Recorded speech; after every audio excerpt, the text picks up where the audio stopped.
दोस्तों मैं ये गारंटी देता हूँ कि इस वीडियो को पूरा देखने के बाद आपका फॉरेक्स को देखने का नज़रिया और उसको ट्रेड करने का तरीका पूरी तरह से बदल जाएगा, क्योंकि हम इस वीडियो में एक ऐसे मेथड को सीखने वाले हैं जिसका यूज फॉरेक्स मार्केट के बड़े बड़े सक्सेसफुल ट्रेडर्स करते हैं, हेज फंड्स करते हैं, बैंक्स करते हैं, यानी कि हर बड़ा प्लेयर फॉरेक्स मार्केट का इस मेथड को यूज़ करता है ट्रेड करने के लिए। आम रिटेल ट्रेडर इस मेथड का यूज़ सिर्फ इसलिए नहीं कर पाता, या तो वो इसको बहुत डिफ़िकल्ट मानता है या फिर कभी किसी ने उसको सिंप्लीफाइड करके इस मेथड को बताया ही नहीं है। तो चलिए डीकोड करते हैं। देखिए, आप में से ज़्यादातर लोग अभी फॉरेक्स मार्केट में ट्रेड करने के लिए दो चीज़ों का यूज़ करते हो, या तो टेक्निकल एनालिसिस और प्राइस एक्शन। ऐसे एक ही चीज़ होती है ये। इसमें आप support and resistance, trend lines, candlesticks, indicators, इन सब चीज़ों का आप यूज़ करते हो, जो कि एक अच्छी चीज़ है, क्योंकि इसके बिना आपका काम नहीं चलेगा। लेकिन ये सफिशिएंट नहीं है आपके लिए, क्योंकि इसके साथ देखिए दो प्रॉब्लम्स है। पहला ये, आप कितने भी अच्छे हो जाएं टेक्निकल एनालिसिस के अंदर, फिर भी आपके साथ में ये कन्फ्यूजन बना रहता होगा। आप जिस पेयर में ट्रेड कर रहे हो उसमें कभी ना कभी आपको ये फील होता रहता होगा, यार ये ऊपर ही क्यों भागे जा रहा है, कभी ये नीचे ही क्यों जाए जा रहा है। आपको बहुत सारे मूवमेंट्स आते रहते हैं, उनका कभी भी रीज़न समझ में नहीं आता होगा कि यार ऐसा हो क्यों रहा है, जबकि आप टेक्निकल एनालिसिस में बहुत अच्छा कर रहे हो। ओके, दूसरा क्या है, जितने भी ट्रेडर आज की डेट में ट्रेड करते हैं मार्केट के अंदर, उन सभी को ये टेक्निकल एनालिसिस आती है। क्या फिर सभी लोग प्रॉफिट बना पाते हैं? नहीं, क्योंकि देखिए आपको फॉरेक्स मार्केट में कंसिस्टेंटली प्रॉफिट बनाने के लिए एक एक्स्ट्रा एज की ज़रूरत होती है। उसी एज के बारे में हम बात करने वाले हैं। देखिए प्रॉब्लम क्या है, अभी आप क्या है, सिर्फ चार्ट के ऊपर ध्यान देते हो कि भाई अप ट्रेंड चल रहा है, डाउन ट्रेंड चल रहा है, इतना बड़ा मूव आ गया, लेकिन आप कभी भी इस चार्ट के बनने के पीछे के रीजंस को कभी नहीं समझते हो। जबकि जो प्रोफेशनल प्लेयर्स हैं, बड़े प्लेयर्स हैं मार्केट के, वो जस्ट इसका अपोजिट करते हैं। वो पहले ये समझते हैं कि मार्केट में एक्चुअल में कहानी क्या चल रही है। वो पूरा मार्केट का सेंटीमेंट, पूरे मार्केट में जो भी इकोनॉमिक एक्टिविटी, सारी चीज़ें पहले एनालिसिस करते हैं। वो पहले ये एनालिसिस करते हैं कि मार्केट में आगे अभी हो क्या सकता है, जिसके बेस पे आगे का चार्ट फॉर्मेशन होने वाला है, अप ट्रेंड आने वाला है, डाउन ट्रेंड आने वाला है, कैसा मूव आने वाला है, वो पहले ही प्रेडिक्ट कर लेते हैं उसके पीछे कहानी का पूरा एनालिसिस करके। ओके, तो आज हम वही सीखने वाले हैं कि हम ये पूरा चार्ट जो बनने के पीछे की जो कहानी होती है, पीछे के जो रीजंस हैं, वो हम अगर जान पाए तो कुछ मजा आएगा ट्रेड करने में।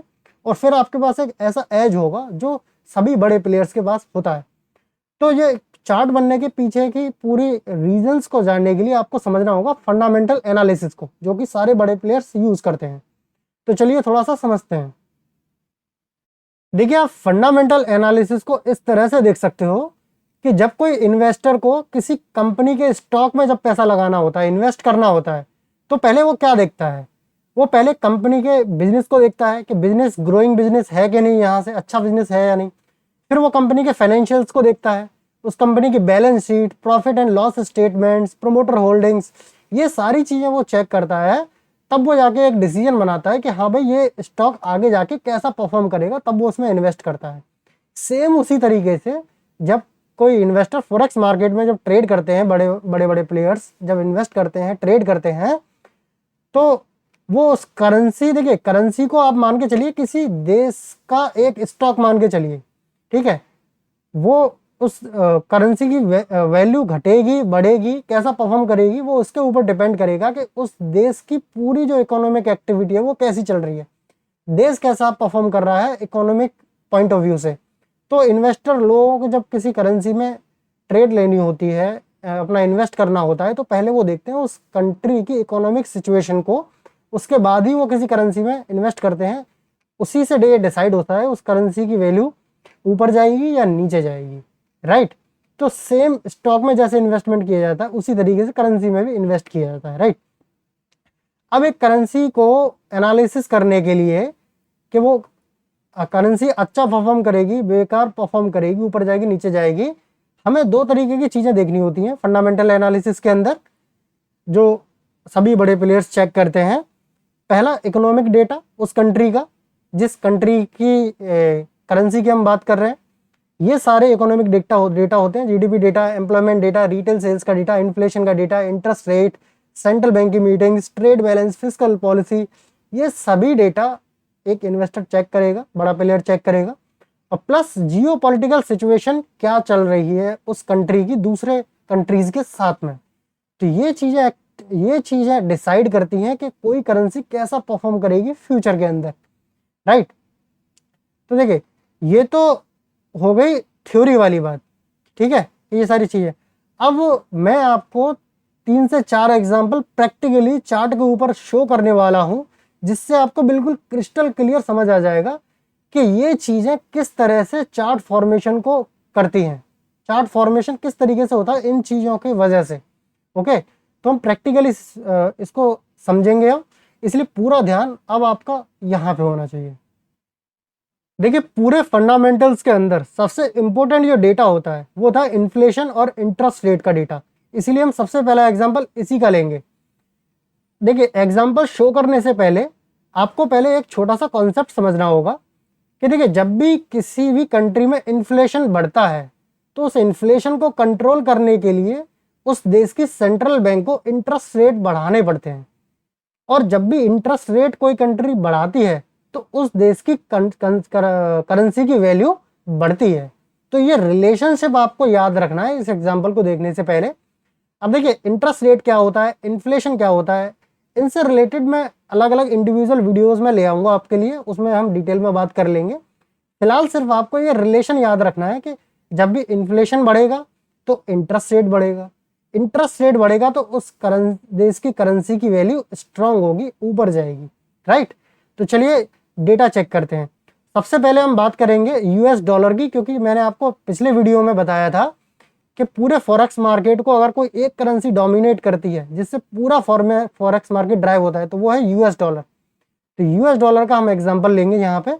तो ये डेटा चेक करने के लिए सबसे पहले हमें जाना होगा फॉरेक्स फैक्ट्री के ऊपर। फॉरेक्स फैक्ट्री को जैसे ही आप आ जाओगे तो फॉरेक्स फैक्ट्री का जैसे होम पेज खुल जाएगा, आपको यहाँ पे इकोनॉमिक कैलेंडर दिख जाएगा, ठीक है। आप में से ज़्यादातर लोग इसके बारे में जानते ही होंगे, और जो लोग नहीं जानते तो मैं कहूँगा जान लो इस बारे में, क्योंकि इससे इम्पोर्टेंट और कुछ नहीं है फॉरेक्स के अंदर। देखिए यहाँ पे सारे डेटा हमको दिख रहे हैं, तो हमें सबसे पहले क्या चेक करना है, इन्फ्लेशन, ठीक है। यूएस में इन्फ्लेशन क्या क्या हुआ था, तो US CPI year on year, ये हमने खोल लिया यहाँ से। ओके, ये हमारे पास डेटा आ गया, ओपन नहीं हुआ अभी, थोड़ा सा नीचे जाएंगे। तो देखिए जब ये डेटा रिलीज हुआ है, सारी डेट्स सारी टाइमिंग यहाँ पे दे रखी है, तो हम काफ़ी पुराना डेटा हम ले लेते हैं यहाँ पे, ठीक है, जिससे मैं आपको बता पाऊँ कि एग्जैक्टली कैसे ये अफेक्ट करता है चार्ट्स को। तो आप देखोगे जनरली, अच्छा एक चीज़ और मैं बता देता हूँ यहाँ पे, बाकी आपको यहाँ भी समझ में आ जाएगा। जितने भी डेवलप्ड कंट्रीज़ हैं लाइक यूरोपियन कंट्रीज़, यूएसए और कनाडा, ये सारी जापान, जितनी भी डेवलप्ड कंट्रीज़ हैं उनका जो इन्फ्लेशन का टारगेट रहता है कि कितना इन्फ्लेशन रहना चाहिए उनकी कंट्रीज में, वो है 2%, ठीक है। 2% के आसपास ही इन्फ्लेशन को मेंटेन करके चलते हैं, उससे ज़्यादा हो जाती है तो प्रॉब्लम है, उससे बहुत ज़्यादा कम हो जाए तो भी प्रॉब्लम है। तो 2% का उनका टारगेट रहता है। तो अब देखिए यहाँ पे क्या हो रहा है, 2019 तक का डेटा हमारे पास है, यहाँ पे और भी डेटा है लेकिन 2019 तक का हमारे लिए सफिशिएंट रहेगा। देखिए यहाँ पे आप देख सकते हो और भी पुराना डेटा आ गया, 2015 तक का डेटा है। आप देखिए पुराने से पुराना डेटा ले लो, 2013 तक का भी आ गया।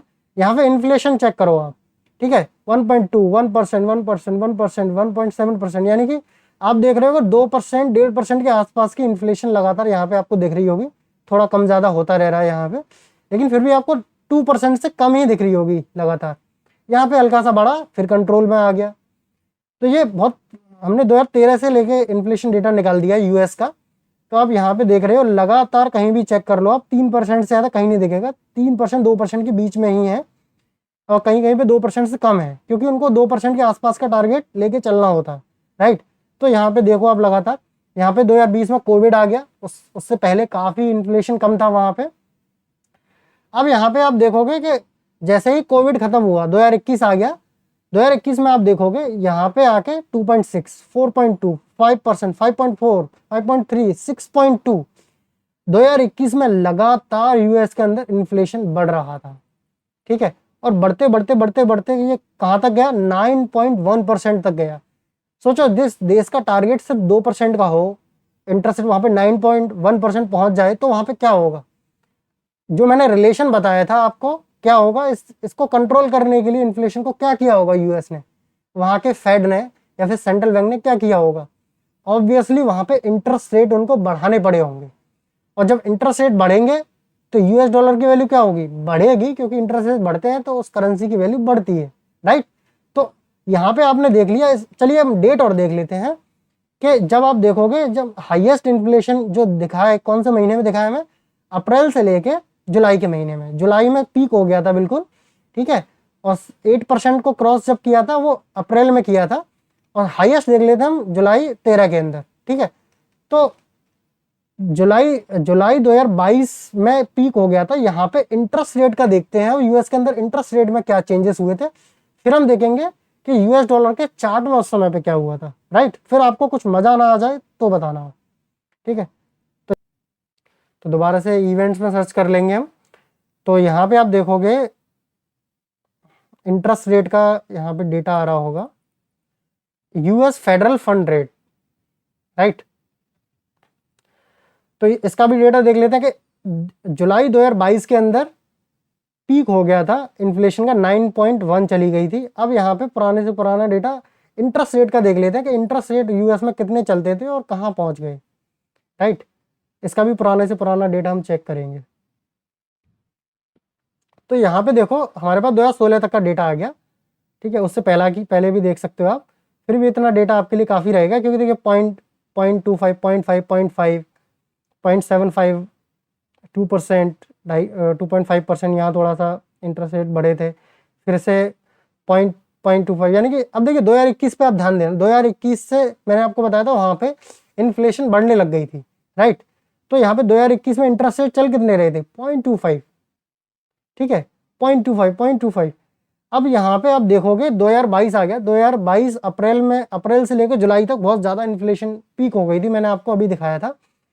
तो देखिए यहाँ पे हुआ क्या था, मार्च 2022 इस डेट को देखिएगा, यहाँ पे इन्होंने इंटरेस्ट रेट बढ़ाना शुरू किया, और यहाँ पे फेड ने ये अनाउंस किया था कि यहाँ, क्योंकि मैंने आपको दिखाया कि इन्फ्लेशन पीक हो गई थी, तो फेड ने अनाउंस किया कि यहाँ से हम लगातार इंटरेस्ट रेट अब बढ़ाएंगे। तो इस डेट को याद रखिएगा कि यहाँ पे मार्च 2022 से फिर चार्ट के ऊपर क्या हुआ डॉलर के अंदर, ठीक है। अब यहाँ पे गोल्ड का चार्ट खुला हुआ, ये एक बार DXY का चार्ट खोल देते हैं। DXY आपको मैंने पिछले वीडियो में बताया था, जिन लोगों ने वो वीडियो नहीं देखा वो जाके देखिए कि डॉलर इंडेक्स क्या होता है, उसके बारे में डिटेल वीडियो है। और डॉलर इंडेक्स 6 करेंसीज का एक बास्केट होता है, जो कि ये शो करता है कि डॉलर उन करेंसीज के कंपैरिजन में स्ट्रांग हो रहा है या फिर वीक हो रहा है। तो देखिए हमने बात करी थी कि मार्च 2022, अब देखिए यहाँ पे क्या हो रहा है। यहाँ पे आप देखोगे ये 2022 आ गया हमारा, देखिए यहाँ से लगातार डॉलर नीचे गिर रहा था।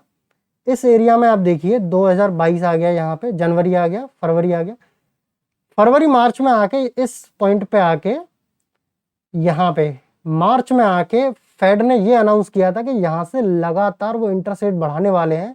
उसके बाद में आप देख सकते हो कि डॉलर में बहुत बड़ा एक अप ट्रेंड वहाँ पे देखने के लिए मिला था, क्योंकि जैसा कि मैंने बताया जब इंटरेस्ट रेट बढ़ेंगे तो उस देश की करेंसी स्ट्रांग होगी, इसलिए डॉलर यहाँ पे बहुत ज़्यादा स्ट्रांग हो गया, बहुत लंबा यहाँ पे आया था मूव। अब देखिए उससे पहले ही यहाँ पे मूव आने लग गया था, क्योंकि देखिए बड़े प्लेयर्स को ये पहले ही समझ आ गया कि भाई इतना जब इन्फ्लेशन बढ़ गया है तो इसको कंट्रोल करने के लिए अब 1-2 महीने में इंटरेस्ट रेट बढ़ाने ही होंगे, उसके बिना काम नहीं चलेगा। और जब इंटरेस्ट रेट बढ़ेंगे तो डॉलर स्ट्रांग हुआ, इसलिए यहाँ पे पहले से ही पोजीशन बनना स्टार्ट हो गई और बहुत लंबा एक अप ट्रेंड चला, क्योंकि इन्फ्लेशन जब तक 2% के आसपास नहीं आएगी तब तक उनको लगातार इंटरेस्ट रेट बढ़ाने होंगे और डॉलर स्ट्रांग होता ही रहेगा। तो हमने सिर्फ इस एक मूव की बात करी यहाँ पे कि सिर्फ इंटरेस्ट रेट और इन्फ्लेशन के डेटा की वजह से इतना बड़ा डॉलर के ऊपर मूव आया था। अब इस मूव की वजह से देखिए पेयर्स में क्या हुआ होगा। तो देखिए मैंने आपको बताया कि भाई पिछले वीडियो में बताया था डॉलर इंडेक्स के अंदर सबसे ज़्यादा वेटेज होता है यूरो का, यानी कि इस मूव का सबसे ज़्यादा इफेक्ट हुआ होगा किस पेयर में, यूरो यूएसडी के अंदर। तो हम इसको याद रखेंगे कि मार्च 2022 से लेके यूरो यूएसडी में क्या हुआ था।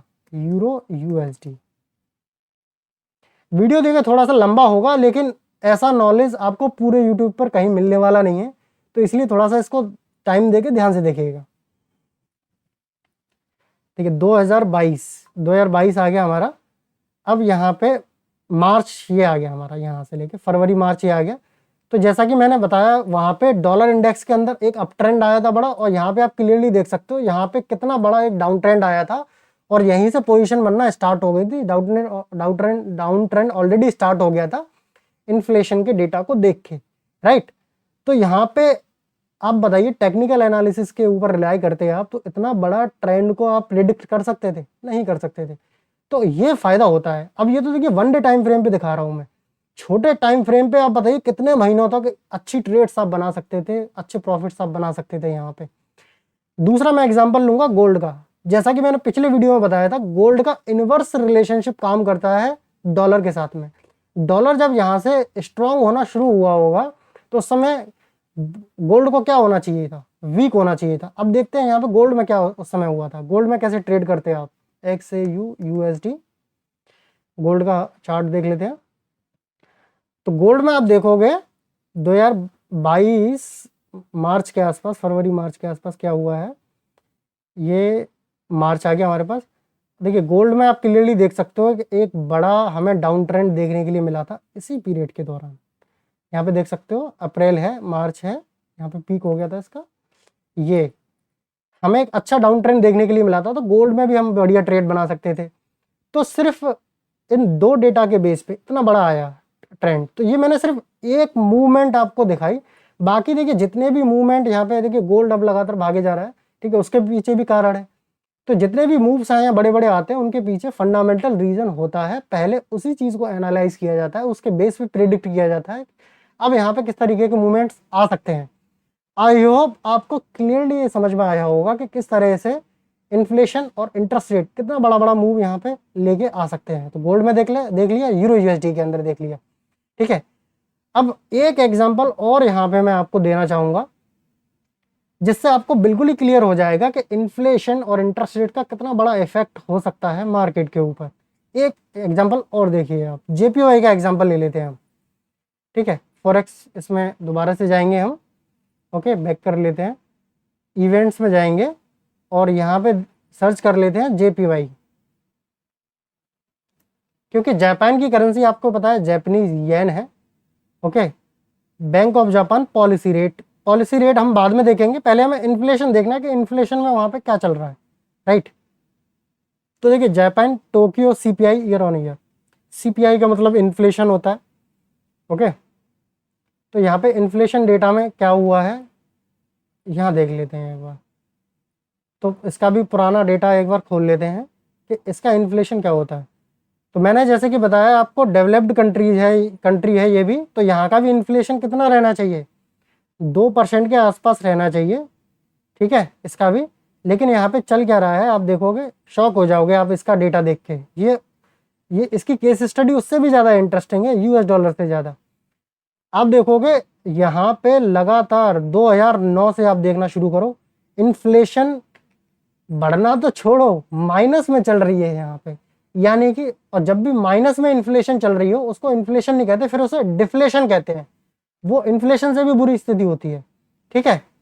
तो बहुत सालों से जापान में आप देखोगे डिफ्लेशन का शिकार हो रहा है जापान, ठीक है। लगातार यहाँ पे महंगाई बिल्कुल बढ़ी नहीं रही है, बल्कि घटे ही जा रही है। तो डिफ्लेशन हो रहा था उल्टा इसमें। 2012 तक देखोगे आगे, ठीक है, हम और आगे बढ़ गए। 2013 में भी देखोगे 1%, 0.7%, यहाँ पे थोड़ा सा बढ़ना शुरू हुआ 2014 के अंदर, 2% के आसपास आना शुरू हुई। लेकिन अगेन दोबारा से 2015-16 में आके फिर देखिए फिर माइनस में आने लगी, ओके। और देखते हैं लगातार, देखिए 1% से कम है यहाँ पे 1% आ गई 2018 के अंदर, लेकिन अभी भी काफ़ी कम है 2% से। ये भी आप देखोगे फिर से अगेन माइनस में आ गई। कोविड आ गया उसके बाद भी माइनस में थी, 2021 में आने के बाद में भी यहाँ पे माइनस में हुई। तो देखिए यहाँ पे जापान में ये बहुत समय तक प्रॉब्लम रही, कई दशक, 2 दशकों तक करीब प्रॉब्लम रही है कि वहाँ पे डिफ्लेशन रहा। और आप सोचिए जब जिस देश का इंटरेस्ट रेट का क्या होगा जब वहां पे इन्फ्लेशन बढ़ ही नहीं रही है, तो अभी आपको मजा आएगा इसका इंटरेस्ट रेट देख के कि जापान में क्या हुआ, और आपको ये भी समझ में आ जाएगा कि यूएसडी जेपीवाई हमेशा अप ट्रेंड में ही क्यों रहा है। पिछले 10-20 साल का चार्ट देखो आप, उसका अप ट्रेंड ही मिलेगा उसमें आपको ज़्यादातर, ठीक है। उसका भी रीज़न यही है। तो देखिए यहाँ पे आप देखोगे लगातार 2% से कम है, कम है, कम है। और अब देखिए यहाँ पे कुछ कमाल होना स्टार्ट होता है 2022 के अंदर, 2% से ऊपर लगातार मेंटेन रहती है, 3.4, 3.6, 4%। पहली बार आपने कितने सालों बाद, लगभग 30 साल का आप डेटा देखो, पहली बार आपको दिखेगा कि 4% के ऊपर गई थी यहाँ पे इन्फ्लेशन, ठीक है। उसके बाद में लगातार आप यहाँ देखोगे कि यहाँ पे सिर्फ 1-2 बार ही 2% से कम आई है इन्फ्लेशन, नहीं तो लगातार यहाँ पे इन्फ्लेशन इनकी 2% से ऊपर मेंटेन्ड है यहाँ पे, राइट। तो यहाँ पे 2024 के अंदर भी यहाँ पे अच्छी खासी है, अभी तक भी आप देखोगे 2% से काफ़ी ऊपर इन्फ्लेशन इनका चल रहा है, राइट। अब आपको एक इंटरेस्टिंग डेटा दिखाता हूँ मैं, फिर चार्ट पे लेकर चलता हूँ आपको। अब यहाँ पे एक बार ये देख लेते हैं कि इस दौरान इन्फ्लेशन में क्या हुआ है जापान के, सॉरी इन्फ्लेशन में नहीं, इंटरेस्ट रेट में क्या हुआ है जापान के, ठीक है। इसका सर्च कर लेते हैं इवेंट में जाके, और जेपीवाई हम जैसे ही यहाँ डालेंगे तो यहाँ पे policy rate, bank of Japan policy rate आ जाएगा, ठीक है। इन्फ्लेशन मैंने दिखा दिया। अब देखते हैं इंटरेस्ट रेट का क्या चलते आ रहा है इसमें, फिर आपको समझ में आ जाएगा। पूरा पूरा जो यूएसडी जेपीवाई का चार्ट है इसी के आधार पे रिएक्ट करते आया है पिछले 15-20 साल से भी, राइट। यहाँ पे छोटे मोटे डेटा की बात नहीं हो रही है। तो आप देखो किस तरह से आप ट्रेड कर सकते थे। मैंने बताया कि इन्फ्लेशन इतना कम है तो इंटरेस्ट रेट भी आप देखो पॉजिटिव छोड़ो, नेगेटिव इंटरेस्ट रेट है, यानी कि बैंक जो है उल्टा इंटरेस्ट दे रही है, पैसा भी दे रही है उसको ऊपर इंटरेस्ट लेने की जगह, और दे रही है इंटरेस्ट, ठीक है। तो माइनस में इंटरेस्ट रेट चले आ रहे हैं यहाँ पे लगातार, माइनस में आप देखोगे कितने सालों तक माइनस में चलते रहे इंटरेस्ट रेट। इसीलिए मैंने आपको बताया कि भाई अगर इंटरेस्ट रेट जब माइनस में रहेंगे किसी कंट्री के, तो उस देश की करेंसी का क्या होगा? ऑब्वियसली करेंसी वीक होगी, क्योंकि इंटरेस्ट रेट बढ़ते हैं तभी तो करेंसी की वैल्यू बढ़ती है, मैंने आपको बताया। तो करेंसी यहाँ पे यूएसडी जेपीवाई की इसीलिए हमेशा वीक रही। अब यहाँ पे आप एक इंटरेस्टिंग देखोगे चीज, यहाँ पे पॉइंट माइनस माइनस माइनस चलता रहा, चलो 0.1 तक आ गया। यहाँ पे आगे कुछ इंटरेस्टिंग होता है जुलाई 2024 के अंदर, यहाँ पे पहली बार बैंक ऑफ जापान ये बोलता है कि भाई अब हम डिफ्लेशन से बाहर आ चुके हैं, अब हमें वो वाली प्रॉब्लम नहीं है पहले वाली कि भाई माइनस में इन्फ्लेशन जाता था, अब हमारा इन्फ्लेशन अच्छा चल रहा है, हमारे टारगेट से भी ऊपर चल रहा है। तो यहाँ पे अब हम लगातार अपने इंटरेस्ट रेट भी बढ़ाना स्टार्ट करेंगे। तो ये एक बहुत बड़ा डिसीजन था, क्योंकि ये लगभग 30 साल बाद लिया गया था, राइट। तो यहाँ से 0.5% किया, सॉरी 0.25 किया, फिर 0.5% किया। तो जुलाई में देखिए एक इम्पोर्टेंट डिसीजन लिया गया जुलाई 2024 के अंदर। अब यहाँ से बैंक यूएसडी जेपीवाई के अंदर क्या हुआ था वो थोड़ा सा आप देखिए, जुलाई 2024 याद रखिएगा, यूएसडी जेपीवाई।